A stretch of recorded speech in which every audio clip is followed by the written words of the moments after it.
ఇసుక ఎంత ఉంటుంది చూమా. ఈరోజు ఏంది స్పెషల్ అది చెప్పు నాకు సార్. స్పెషల్ ఏంది ఈరోజు? నాకు తెలియదనే నువ్వు బడికి పోతున్నావు కదా, అందుకే నిన్ను అడుగుతున్నా. టూర్లో పిలిచిపోతారు అందరినీ. టూర్కా? 1300 లెక్క. సరే కానీ ఈరోజు ఏంటికి కొత్త గుడ్డలు బళ్ళే ఏదానికి పోయేది ఈరోజు చెప్పు. జెండా ఎగిరేది. సరే ఆ జెండా ఎగరేసేదానికి ఏం పేరు ఈరోజు? దాని పేరు ఉంటుంది కదా, జాతీయ గీతం. అర్థమైందా? జెండా పండుగ అంటావు.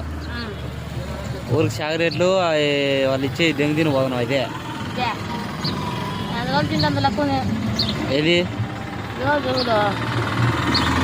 నీ కాడ ఎంత లెక్క ఉన్నా ఈరోజు నేను అడిగిన క్వశ్చన్కి ఆన్సర్ చెప్పు చాలు. నేనే నీకు 100 రూపాయలు ఇచ్చా.